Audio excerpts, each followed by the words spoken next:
was inside the house. I needed some self-defense. Wouldn't leave me alone. And to see Santa. Why are you posting me up with Isaac Bonga? Luckily, they had just opened up a new mall, and it had tons of holiday shops. It was at the back of town, and I was clever enough that the parking spaces would become extinct in 0.5 seconds back there.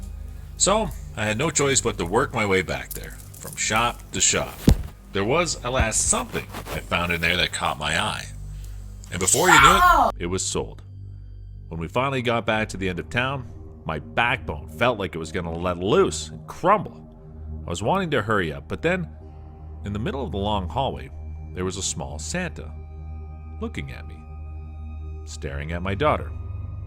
I was a little creeped out, but it was a mall Santa. Those guys wouldn't dare to hurt me or my daughter. But something was off.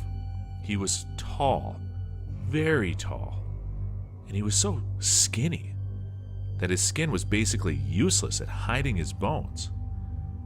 Beatrice noticed him and started jumping up and down. "It's Santa, Mommy! Look, it's Santa! Can we go over there, Mommy, please?" I agreed, and we slowly walked over to him. There were no kids in like. There was no big display. It was just Santa in a foldable chair. We walked a little closer until he grinned, but from ear to ear showed all his crooked, jagged teeth. That's when my mind freaked, and I turned around and started to walk to the shops. Beatrice quite didn't agree. She started to throw a fit. Beatrice never throws a fit.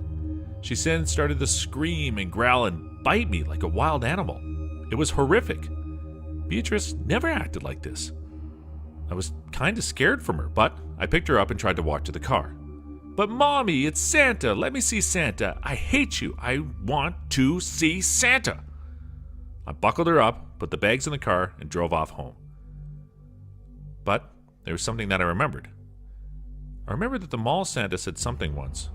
I whipped around. He said something by the lines of, "Bad little kids get put on the naughty list," and chuckled.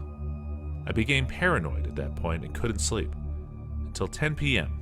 I then woke up with Beatrice in my face whispering, "Mommy, Santa is here. Look." I looked at the clock. It was 3 in the morning. I guessed that Beatrice wouldn't leave me alone, so I got out of bed and went to the front door and looked through a window nearby. I froze. I wanted to cry. I wanted to scream. But most importantly, I wanted to hide. There was the same Santa. The Santa that was as skinny as Jack Skellington, and in the same Santa costume as before, rustling through the snow and looking at me while coming to the front door. What scared me the most is Beatrice asking me, "Mommy, where's Santa's sleigh?" I didn't know what to do. I grabbed Beatrice and did something that I regret to this day. I hid her in her bedroom closet and ran to barricade the door. I heard pounding on the front door, and then silence. But only for a little bit. A window shattered. He was inside the house. I needed some self-defense. Then I heard thumps downstairs. But luckily I remembered. There was a vent inside Beatrice's closet. I came in the closet to find Beatrice with all the color drained from her face. I managed to rip the vent cover off the wall and started to crawl inside. I was crawling for a long time, and still a whoosh of air seemed to come from in front of me. It was from outside. I knew that I could somehow get outside and grab an axe. I somehow got the vent cover off and ran in my PJs and went to the shed and grabbed a small hand axe and got a ladder to climb up the wall and went to get back into the house. Luckily, I got back into Beatrice's closet, and I locked the door behind me and went back into the barricaded bedroom. The footsteps were coming up the stairs now, slowly. Then there was a large bang on the door. The doorknob twisted and turned.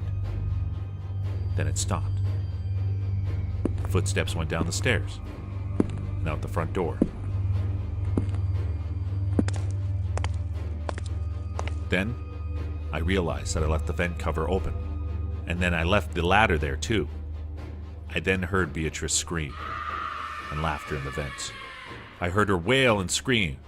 Beatrice's life was in my hands. Out of nowhere, I cut the door with my axe over and over again until I made a hole. It reminded me of the scene in The Shining. I reached my hand in the hole and unlocked the door. I slammed the door open to find nothing. Nobody there. Not even Beatrice. I looked out the window and saw the mall Santa carrying a large sack that was moving. That's when I called the police. A few days later, they came to my house and handed over Beatrice, while telling me the whole story. The Santa was a homeless serial killer hunting down children that were bad or disrespectful to their parents. My daughter was one of the lucky ones that survived. To this day, I still don't know what to expect.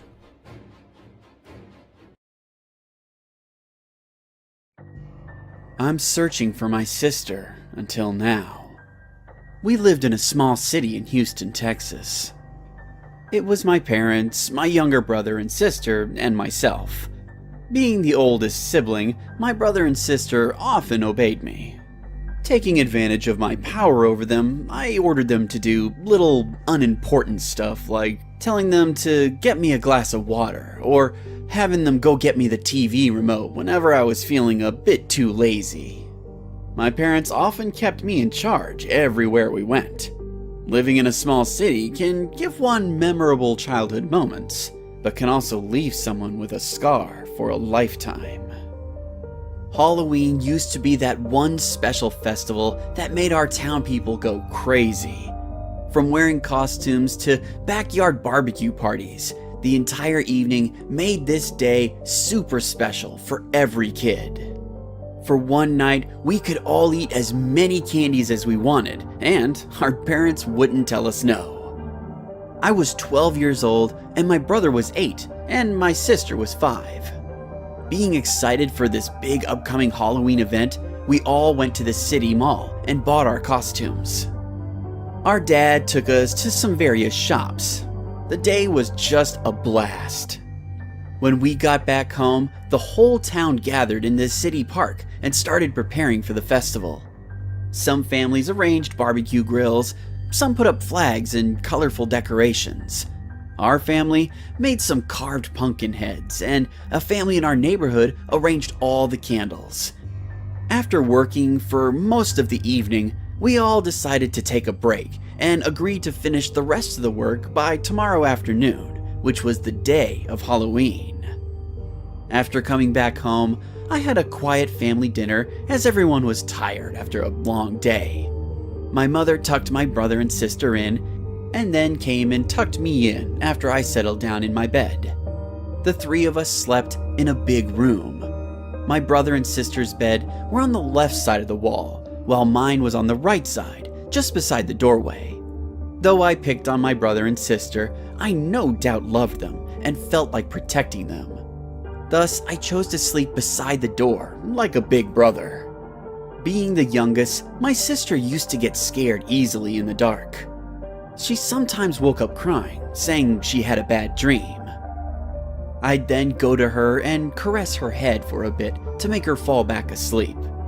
And I would do this while telling her I loved her unconditionally. That night, when everyone was asleep, I woke up hearing a heavy breathing and a soft sobbing sound coming from the other side of the room. I sat up in bed and rubbed my sleepy eyes to have a proper look around the room. As my vision slowly adjusted with the darkness in our room, I noticed my sister standing against the wall, just beside our bedroom window. At first, I thought something came into the room from the window, but I saw that the window was still locked. My sister was breathing heavily and kept staring at me with her frightful eyes. I asked her, "What is it? Why are you out of bed? Is it a bad dream again?" She nodded her head slowly and said in a sobbing tone, "There's a goblin in our backyard, and it's calling me!"